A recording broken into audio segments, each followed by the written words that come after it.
अस्सलाम वालेकुम, क्या हाल चाल है सबकी। उम्मीद करती हूँ सब खैरियत से होंगे, ठीक ठाक होंगे।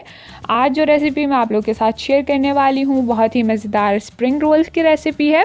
स्प्रिंग रोल्स बनाने के लिए हमें सबसे पहले इसकी फ़िलिंग तैयार करनी है। तो फ़िलिंग तैयार करने के लिए हमने इसमें क्या क्या चीज़ें ली हैं और इसको हमने किस तरह से तैयार किया है, ये जानने के लिए आपको वीडियो को एंड तक देखना है। तो फिर चलिए हम इंट्रो को ख़त्म करते हैं और वीडियो को स्टार्ट कर लेते हैं। सब्जियों में मैंने तो ली है गाजर और मूली है और मेरे पास हरी प्याज है। गाजर ले लें तकरीबन 3 से 4 अदद। मूली लिए एक दरमियाने साइज़ की मिल जाए तो पूरी ले लें और अगर बड़ी है तो आधी कर लें। और 3 से 4 ही हरी प्याज हैं, इनको मैंने बारीक बारीक कट कर लिया है। और मूली और गाजर को मैंने कद्दूकश की मोटी वाली साइड से कद्दूकश कर लिया। कद्दूकश हमने इसको इसलिए कर लिया है कि अगर हम इसको बारीक बारीक कट करेंगे तो एक तो ये टाइम बहुत ज़्यादा लेगी और इतनी बारीक जो है वो कट भी नहीं होती हमसे, तो इसलिए फिर जब हम इसको फ्राई करते हैं तो फिर इसमें प्रॉब्लम होती है। अब हम सब्जियों को फ्राई करना स्टार्ट करेंगे। सबसे पहले मैंने एक पैन में 1 टेबलस्पून ऑयल लिया है, इसमें मैं मूली को ही फ्राई करूँगी। सबसे पहले मूली को फ्राई करने से पहले मैं आपको ये बता दूँ कि मैंने इसमें से कद्दूकश कर लेने के बाद जो इसका पानी था वो मैंने निचोड़ कर ही रखा हुआ है। पानी सारा खुश्क है। अब मैं इसको फ्राई करना स्टार्ट कर रही हूँ। इसको हम तकरीबन 1 से 1.5 मिनट के लिए फ्राई करना है ताकि इसका कलर भी बहुत ज़्यादा चेंज ना हो, ओवर कुक भी ना हो, बस हल्की फुल्की सी ये फ्राई हो जाए। और इसके बाद हम इसको निकाल लेंगे। जब ये कुछ इस तरह की हो जाए इसको हम निकाल कर एक साइड पर रख लेंगे। इसी पैन में मैंने दोबारा से 1 टेबलस्पून ऑयल लिया है और अब मैं इसमें गाजर फ्राई करूँगी।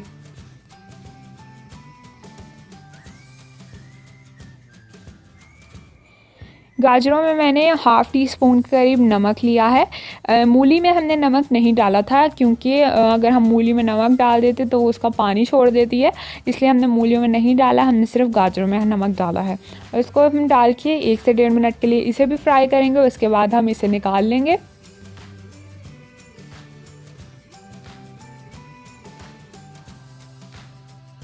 लास्ट मैंने यहाँ पर दोबारा से 1 टेबलस्पून ऑयल लिया है। उसके बाद हमारे पास जो आखिरी सब्ज़ी थी मतलब कि हरी प्याज, उसे भी मैंने डाल कर इसको 1 से 1.5 मिनट के लिए फ्राई कर लेना है।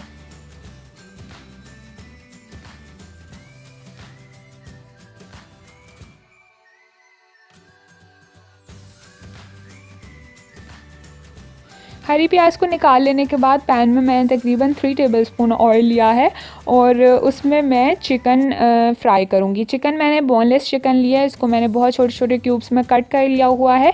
ये कच्ची है, हमने इसको पहले से फ्राई नहीं बॉयल नहीं किया हुआ है, श्रेड नहीं है, बिल्कुल बारीक क्यूब्स में कट किया है और इसको हम फ्राई करेंगे। इसको फ्राई करते हुए मैं इसमें भी half tea spoon salt add करूँगी और सिर्फ नमक के साथ मैं इसको फ्राई कर लूँगी। इसमें और कोई मसाला हमने भी नहीं डालना है। इसको फ्राई करते हुए ये थोड़ा सा पानी छोड़ेगी, इसको हमने इतनी देर तक फ्राई करना है ताकि इसका पानी खुश्क हो जाए, ऑयल सेपरेट हो जाए। मगर बहुत ज़्यादा ऑयल सेपरेट नहीं होगा क्योंकि हमने इसमें इतना ज़्यादा डाला ही नहीं है। यहाँ पर आप देख लीजिए चिकन अच्छी तरह से फ्राई हो चुका है। अब जो सारी सब्जियाँ हमने फ्राई करके एक साइड पर रखी हुई थी, बारी बारी हम वो सारी इसमें ऐड करेंगे।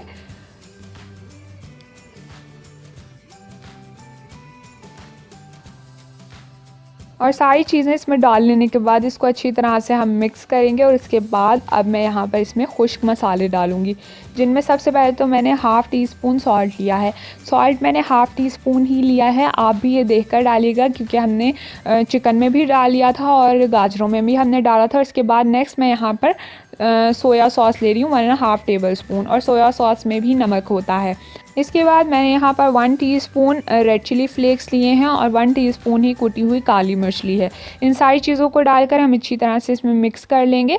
इसको अब हमने ओवर कुक नहीं करना है क्योंकि सब्जियाँ भी हमारी फ्राई हुई हुई हैं, चिकन भी हमारा फ्राई हुआ हुआ है। सिर्फ हमने इसको अच्छी तरह से सारे मसालों को कुक करना है और 1 से 1.5 मिनट ही अब हम इसको अच्छी तरह से मिलाएंगे। और यहाँ पर आप देख लीजिए हमारी फिलिंग जो है बिल्कुल रेडी है। फ्लेम हमने ऑफ़ कर देनी है, इसको हमने ठंडा होने देना है। दूसरी तरफ मैंने एक अंडा लिया है, इसको मैं अच्छी तरह से फेंट लूँगी और इसको फेंट कर हम रख लेंगे, ये हमारी बाइंडिंग के काम आएगा।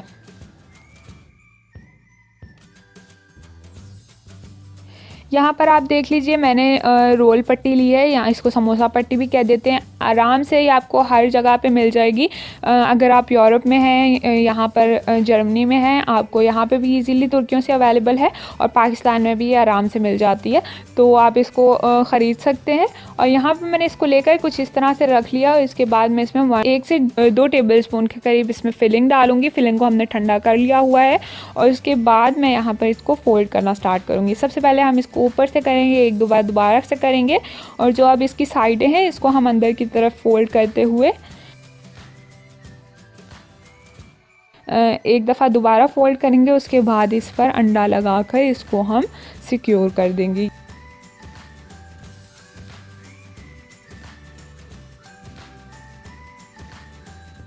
ये हमारा बाइंडिंग हो जाएगी, बहुत ही अच्छी सी, आराम से, सिंपल है।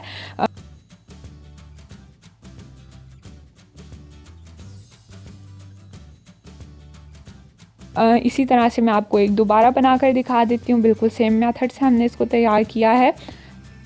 दोबारा से हमने 1 से 1.5 टेबल स्पून यानी तो 2 टेबल स्पून, जितना भी आप लेना चाहें फिलिंग, इतनी लेकर इसको फोल्ड करेंगे, साइडें अंदर की तरफ करेंगे, और उसके बाद अंडा लगाकर इसको बाइंड कर देंगे। और इस तरह से बिल्कुल सिंपल है, कोई मुश्किल नहीं है, मगर इसको थोड़ा सा टाइट रख के आप फोल्ड कीजिएगा।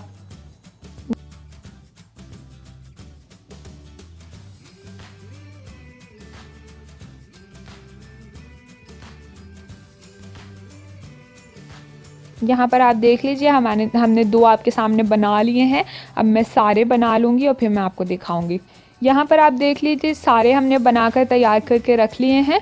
अब मैं इसको फ्राई करना स्टार्ट करूँगी। एक पैन में मैंने ऑयल लेकर इसको मीडियम फ्लेम पर गरम कर लिया हुआ है। अब मैं इसमें बारी बारी डालकर, जितने हमने बनाने हैं उतने हम डालकर इसको अच्छी तरह से फ्राई कर लेंगे।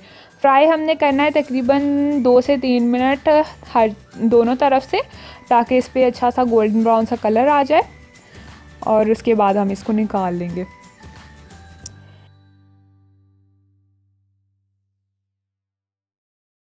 यहाँ पर आप देख लीजिए इस पे बहुत अच्छा गोल्डन ब्राउन कलर आ चुका है। अब मैं इसको निकाल लूँगी, निकाल कर एक ट्रे में रखती जाऊँगी।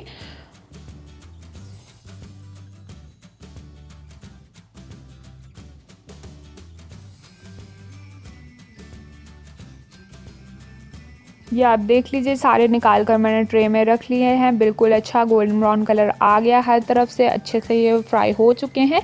इसको मैंने रख लिया। आपने जितने फ्राई करने हैं आप उतने फ्राई कीजिए, हमने इतने ही करने थे। इसको बनाकर हमने रख लिया है, और बाकी के जो हमारे पास बच गए हैं इनको हम फ्रीज़ करेंगे।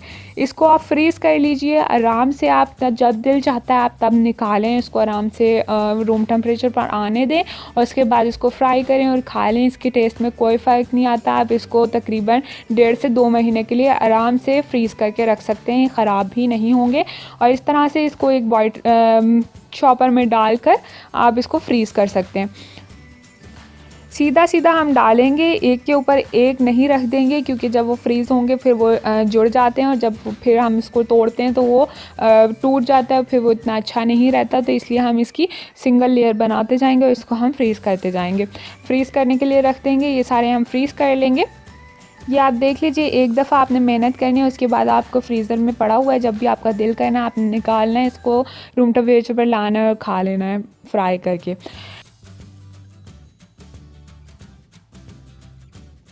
ठीक है जी, जोन से हमने बना कर रखे हैं वो मैं आपको तोड़ के दिखा देती हूँ कितने क्रिस्पी बने हैं, बहुत ही मज़ेदार तैयार हुए हैं।